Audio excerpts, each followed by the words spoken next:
How's it going, everybody? Welcome back to another video. It's your host, Rising Oblivion here. Today, guys, we're going to be going over the Shin Megami Tensei 5 Volume 3 news segment. We're also going to be talking about when the future events are and everything. This is in Japanese, so I'm going to try and break it down for you and talk a little bit about kind of everything that we have going on through here. So let's skim through this thing, and I'll be talking about different points, different key items that we kind of have within this little news segment. And this, honestly, has a decent bit of news. Has some gameplay stuff, some lore type stuff, and different game mechanics and things. So let's go ahead and just jump right on into this.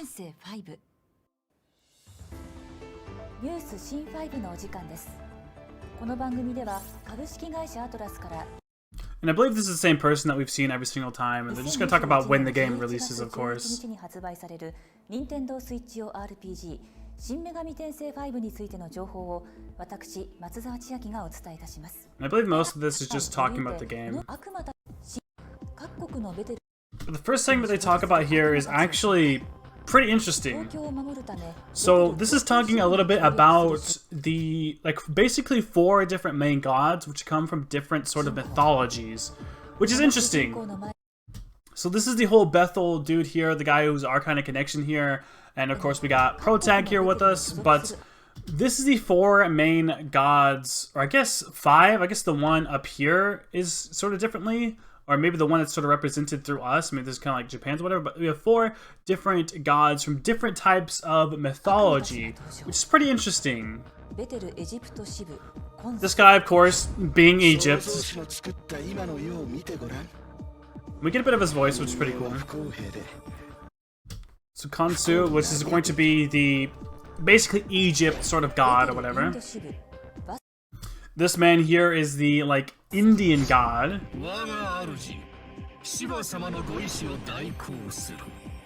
Which is a pretty cool design, sort of snake-like, which kind of makes me think of snake charmers, which kind of is in India a lot, but this dude's pretty interesting. And not to mention also the multiple different hands. That's sort of always been a big symbol in Indian mythology, which is sort of interesting for going with India. And he's even doing a little I don't know, a chakra sort of pose there, which this dude honestly is probably one of the more wackiest designs we've seen in Shin Megami Tensei, but I dig it. I really love it. It's super interesting. So Vasuki, and then Zeus, of course, Zeus being the sort of Norse mythology.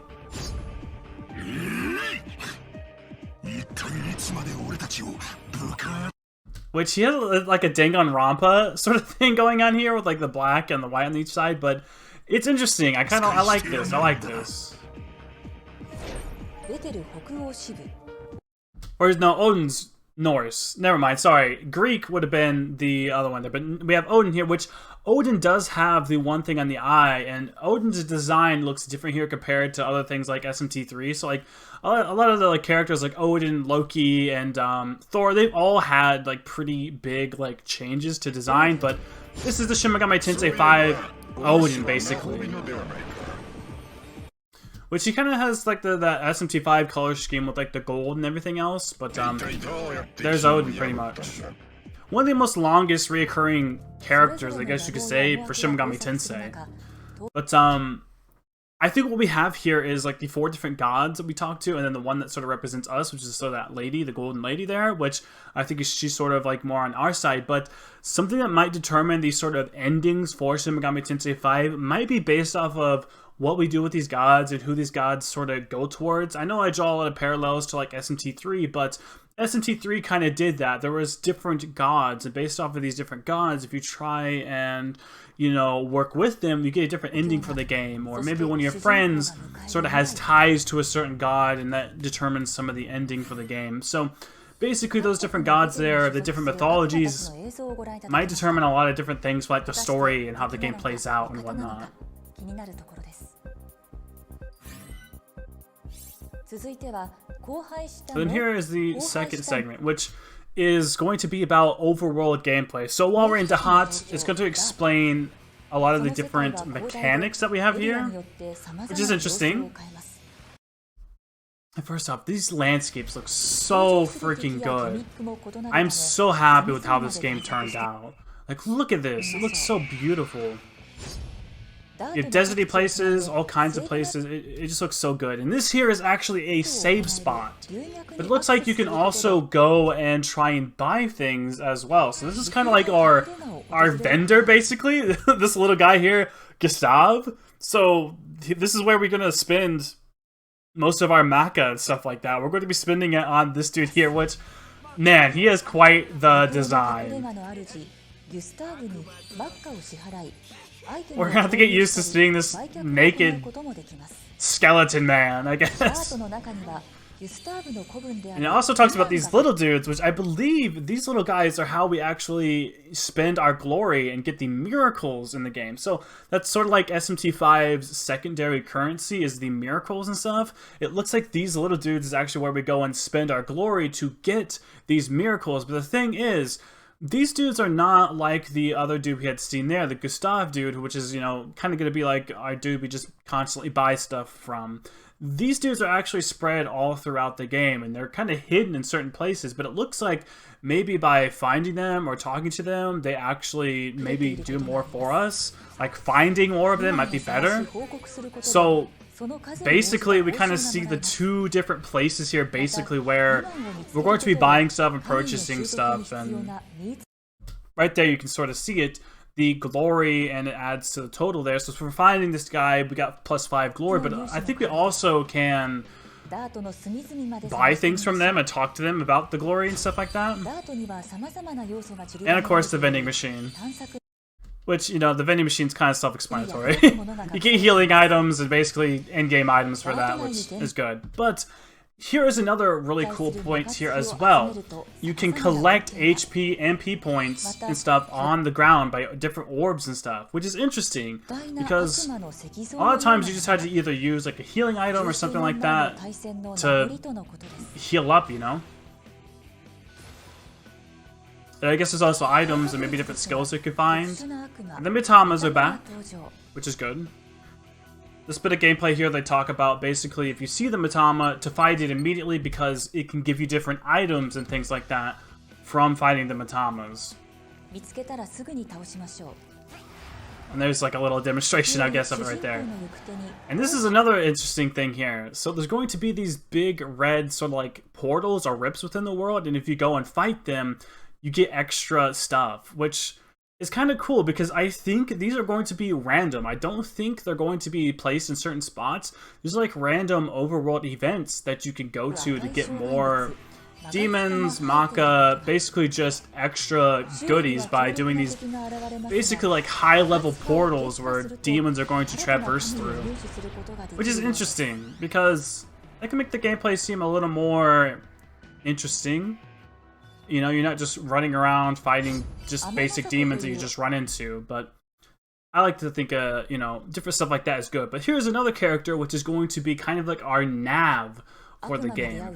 This little person here actually helps guide us through the hut. And I think right here it talks about them finding an item or something like that. They actually can find items and sort of guide you around the world in some ways, which is kind of cool. And I think this is a side quest here.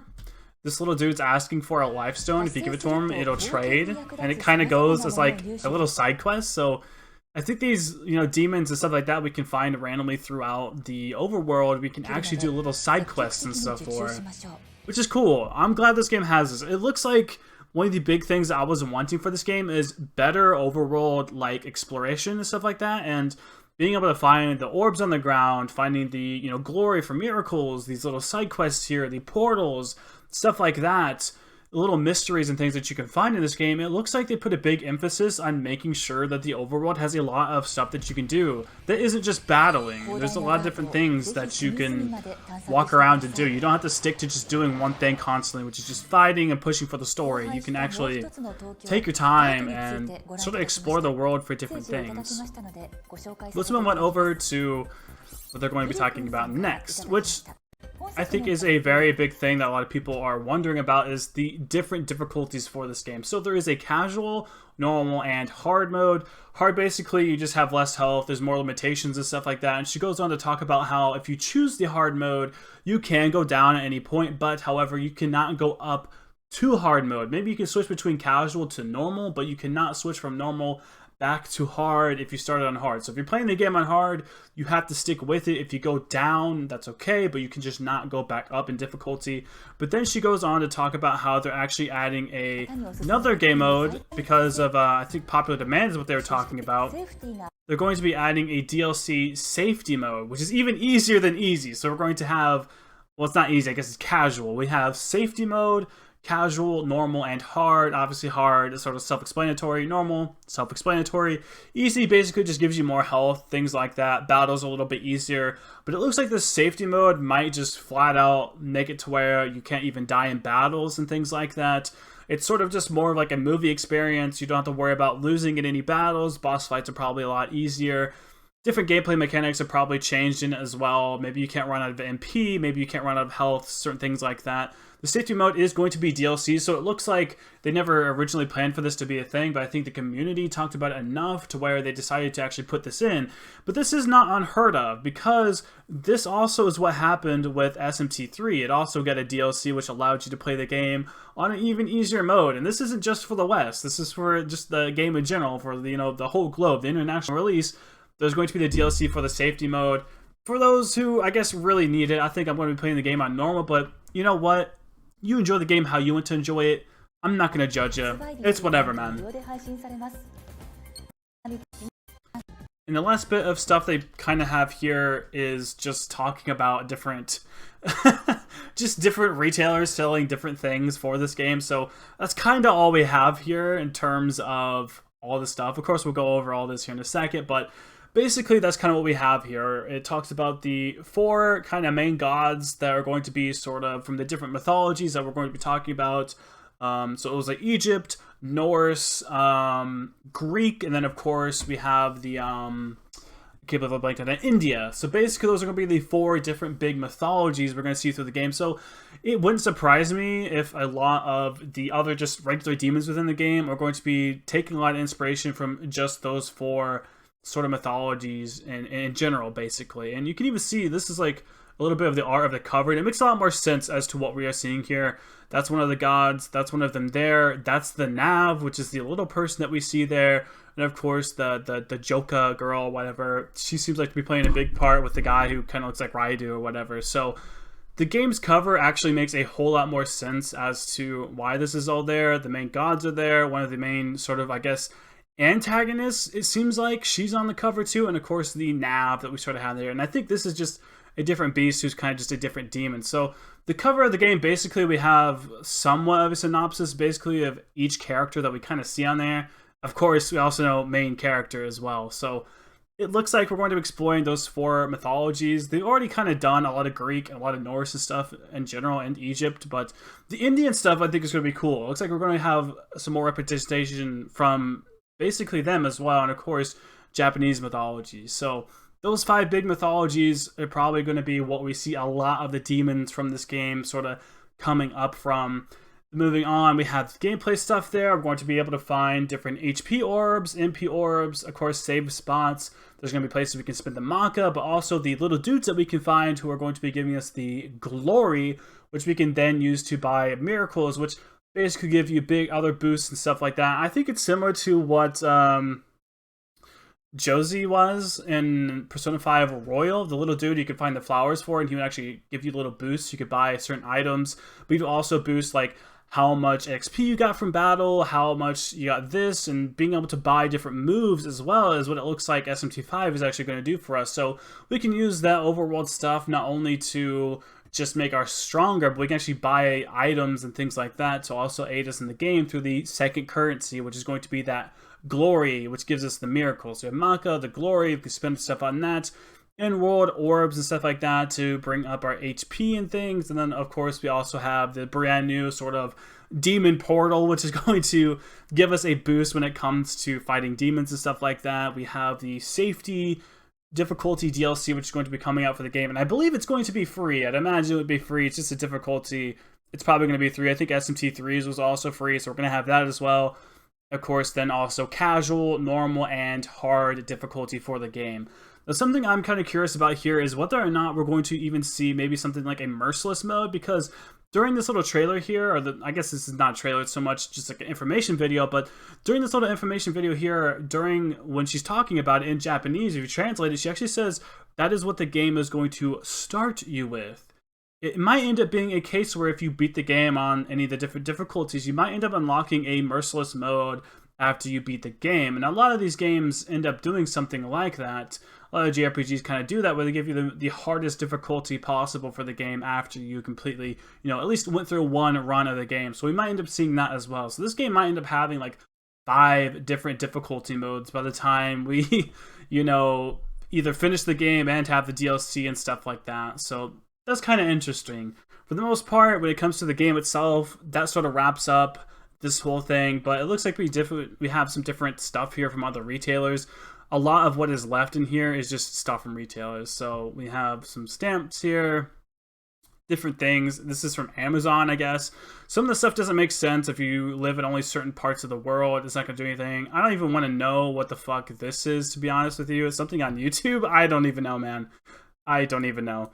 They got the little Jack Frost plushie, which is, a certain amount of yen there or whatever. So you might have to like import that, different keychains, stuff like that. A framed picture, which, I mean, you do you, man. Look at the bag, I think, from the school. Shin Megami Tensei 5, sort of keychains, lockets. I believe this is like a scroll, or that might be actually like a mouse pad or something. I don't even know what the fuck that is, to be honest with you, at the top left. And then, of course, we also have a shop in Tower Records. So I think they're actually going to be releasing a, record or something like that for the game. You can buy the game soundtrack, which is super cool. I was hoping that maybe they would include the game, like Steelbook or something like that, with the soundtrack, but that might also be DLC. Another interesting thing here is I believe this is actually a manga of Shin Megami Tensei If. If you remember, that's like a super old game that was only on Xbox, but I believe Shin Megami Tensei If is actually going to have a manga that you can actually get. And it looks like it's pretty cheap there. That's about $14, so you can actually pull up the ISBN. I think you can go on Amazon and maybe get it through that and import it that way if you're interested in actually getting a hold of the manga. I started reading a lot of manga recently, so that's a pretty cool idea, pretty cool thing to sort of check out. But that's pretty much it, guys. And then they talk about how basically we're going to be seeing them again in late October. So they're pretty much, by the time it's late October, really the game's not too far away. So from how things looks right now, guys, this is the 3rd volume video that we've had of the Shin Megami Tensei 5 news. We're more than likely going to get one more video of this at the end of October. So October is going to be kind of a dry month unless they release a trailer or something like that. We're not going to be getting any more of these news videos until basically the end of October. And once we reach the end of October, the game's coming out not too long after that. So we might be only seeing one more of these informational videos at the end of October, and then we're going to more than likely have some like release trailer coming out probably a week or so before the game comes out, and then boom, we're pretty much there. So my kind of predictions is I think somewhere around the middle of October we might get a trailer, possibly. I kind of don't think we need it anymore, and then we're going to give, the Volume 4 information video at the end of October, release trailer, and then the game's going to be coming out because it comes out November 11th, so really at the start of November is when this game's going to be dropping. And I'm hella excited for it, so subscribe to the channel, click the bell to be notified so I can keep you up to date on all information regarding this game. You do not want to miss anything. I'll keep you up to date on that. And also the Persona 25th anniversary stuff. I know it's a little bit disappointing with everything that we seem to be getting so far, but if there's any more news for that or leaks or anything to come, I'll be sure to also keep you up to date on that. So subscribe to the channel, click the bell to be notified. I've been streaming a lot here recently. Would love to see your pretty face in my chat. Would love to see you there. But I think that's going to be it for now. Like, comment, subscribe for more content. As always, I will see you in the next video. Thank you all so much for watching.